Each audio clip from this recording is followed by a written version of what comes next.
It's a pretty heavy box. Makes a little bit of noise.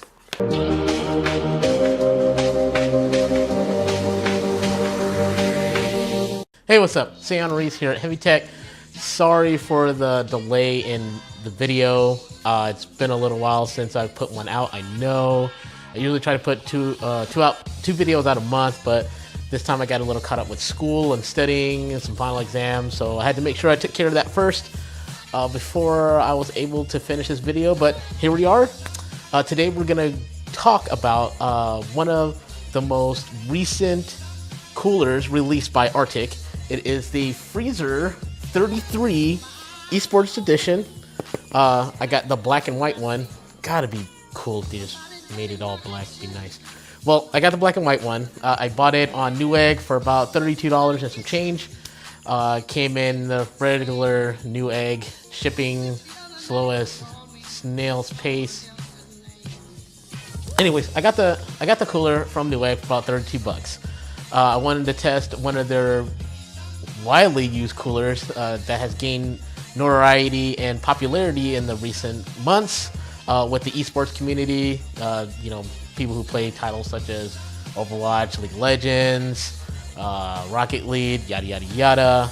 Well, for people using PCs, this is a very, very easy to use cooler that does its job actually quite well. You can either get in the single or dual fan configuration. I decided to buy it in the single one. I did purchase another fan from HeavyTek. It's the same color. It's their Bionics 120 millimeter fan. They do have new high pressure fans that they released some time ago. I think within the last month or so, they released their new high pressure Bionics fans. So if you ever want to switch out your fans, if you have a Freezer 33 already, probably recommend putting those on if you just want to eke out a little bit more performance from the cooler. Starting off with it, it's all black construction. It has a black anodized look that's reminiscent of their Alpine 12. That comes in the AM4 and Intel variants. It's the same coating that's on that. So in theory, it's supposed to help dissipate heat a lot better than no coating at all. So we're gonna take a look at some benchmarks with the cooler itself with a single fan configuration and a dual fan configuration to see if there's a large enough delta between the data to constitute buying one or the other. My personal belief is more fans the better. So, single fan is great. Dual fan can definitely help you out. But we'll look at the data later and give you some definitive answers so far in that. It comes with the traditional 4 heat pipes. They're in that closed contact configuration. So if you look on the bottom of the base plate, all the copper heat pipes are connected to one another on the base of the plate itself.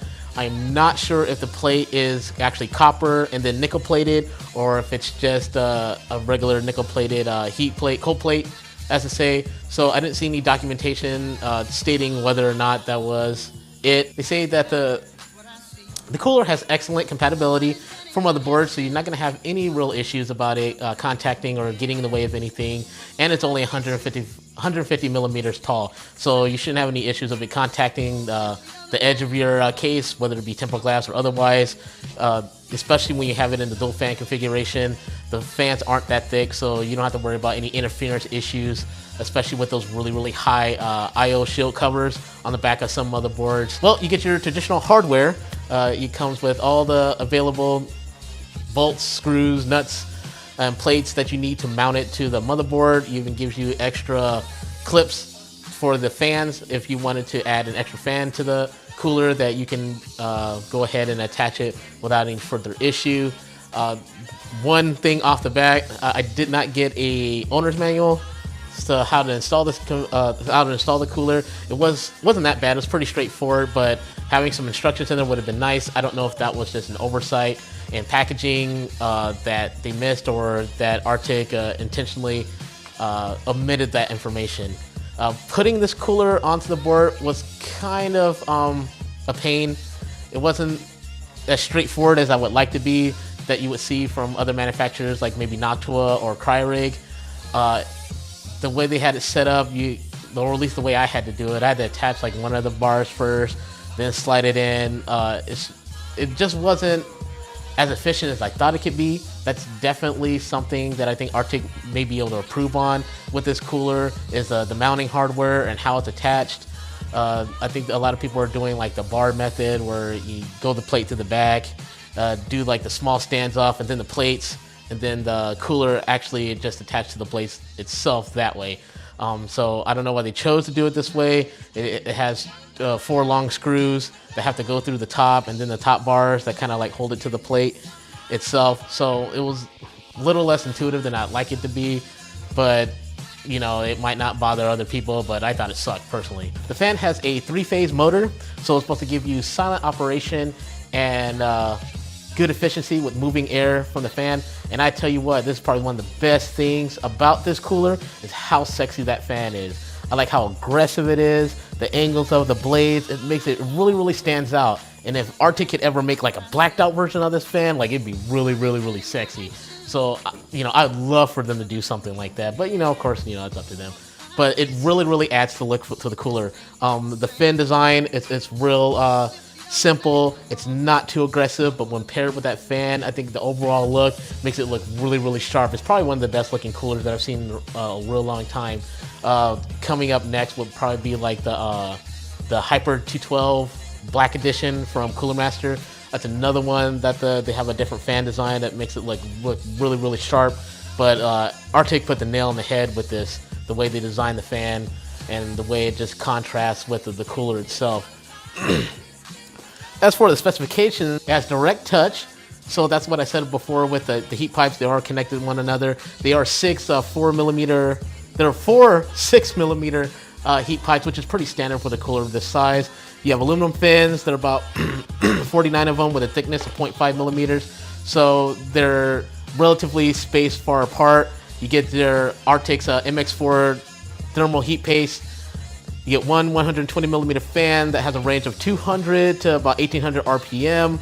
And also the side note with the fan running, when it's running at like lower RPMs, about anywhere from like 200 to about like 850 RPM, it's actually fairly quiet. You really want to ramp this thing up, it gets real loud real quick. So as long as you're not like trying to, you know, super overclock your processor or running out of its range or really turn up the frequency, you're not going to really hear this thing ramp up too much. A little bit in the beginning, it's a little whiny at startup, but once it starts going, it's actually fairly inaudible. Let's see, the current voltage, max cooling capacity is 320 watts, and it says they recommend a TDP up to 200 watts. It's 123 millimeters wide, and like I said, 150 millimeters tall, and the thickness is 88 millimeters, and it only weighs 676 grams. So it's not the heaviest thing in the world, and it's not the lightest thing. You look like you actually get some well-made materials with this, and you can really tell the difference when you're handling it. I definitely put it in the same league as the Hyper 212, and comparatively, it'll do very well for cooling. So now what we're going to do, we're going to take a look at the benchmarks. So if we're going to go ahead and look at the single fan, and as you can see here, with the single fan, it's idling about 33 degrees Celsius, and then at the 1 minute mark, that it starts the test. And of course, this is the OCCT benchmark, and we are still using my standard test bench, which is an i5-7600K. Base clock is at 3.8, and it boosted all the way to 4.2 megahertz during this test.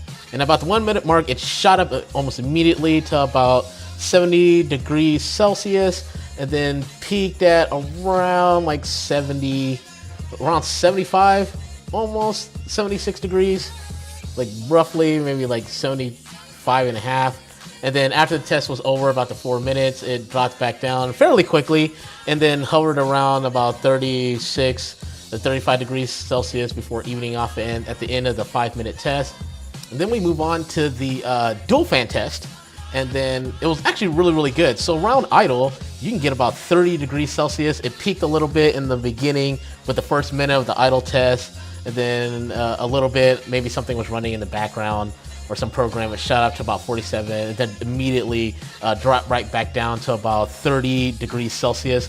As you can see, under light load, the dual fan setup is definitely going to keep everything a lot cooler. And even when the test initially started, it only shot up to about 46 degrees Celsius, and then steadily climbed up and then peaked around 73. So under maximum load, you're not going to see too much of a delta between the single fan and the dual fan. Admittedly, the dual fan will cool the cooler a lot better.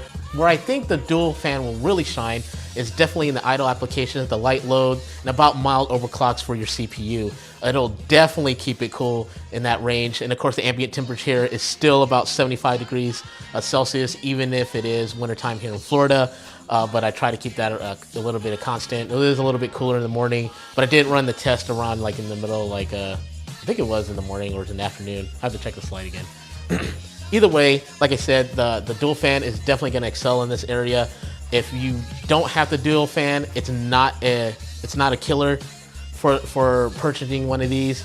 I think if you just wanted to squeeze out all the available performance out of this cooler, definitely go for the dual version. But the single fan is going to do you good just the same. You're only going to get a couple of degrees Celsius higher for your idle. And then, like I said, it peaked around like 75 to almost 76 degrees Celsius. It stayed under 80, so obviously there's some truth and validity to the anodized metal. It's only, like I said, the 4 heat pipes.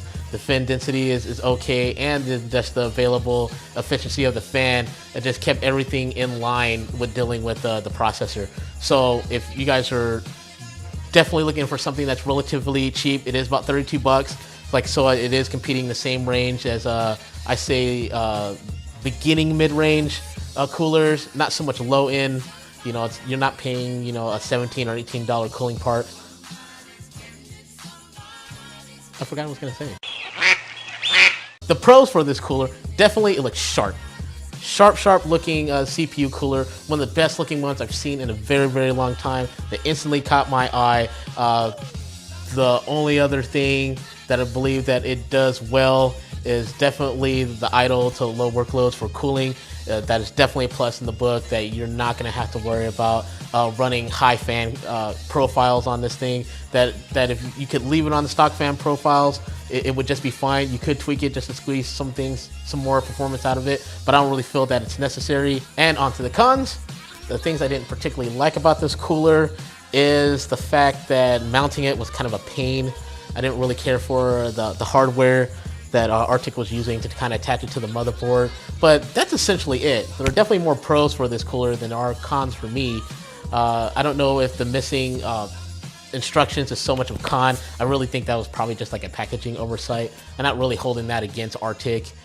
Everything else that I've ever bought from them came with instruction manuals.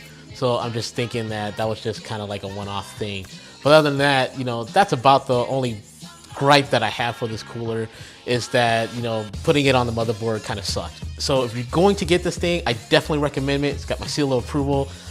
Small rigs, of course, your mileage may vary depending on what kind of case you have, what kind of airflow you have.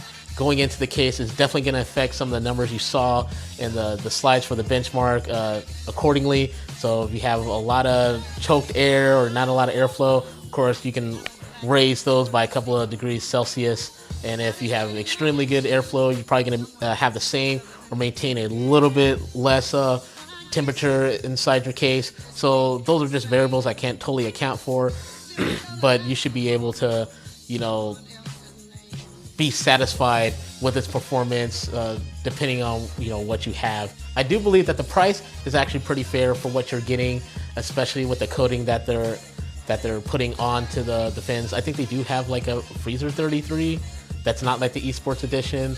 That I think it's pretty much the same fin stack and cooler. Not the front cooler. The fans are definitely different than the other one. I think it's like a gray fan, and then the CPU, the heatsink itself is like the silver with the copper heat pipes.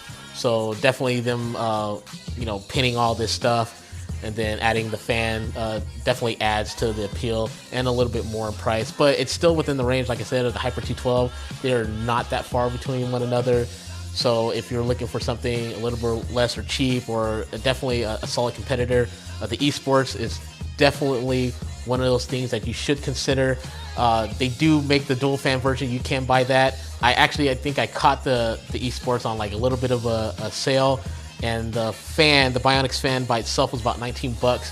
So I was a couple of dollars short of the price that they had online for the dual fan. if you, I guess the only bad thing you can see about it is if you bought them separate and there wasn't free shipping involved for either of the items, that you could, I guess, wind up paying more if you were to buy it separate. If you just want to save yourself the headache and not purchase 2 items to get the same kind of performance, you could just buy the one that's the dual fan. I don't think it's that much more. I think it's around like $39 or it's in the 40s. But I know Amazon and Newegg's prices are real close, if not the same. And depending on if one has a sale or not, you can pick those up. But it is definitely a solid cooler. It'll definitely do the job that you needed to do.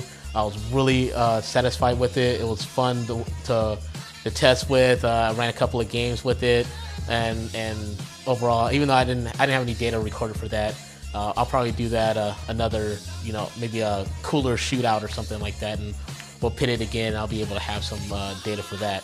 But if you guys liked the video today, go ahead and get that thumbs up. If you did not like the video, hit that thumbs down. I do have some more content coming. It will be Arctic related in the near future. I did post some stuff on Twitter if you didn't see it. If you want to be a part of the HeavyTek crew, go ahead and hit that subscribe button and the notification bell to let you know when a new video is up. And like always, guys, be awesome, be heavy. See you on the next one.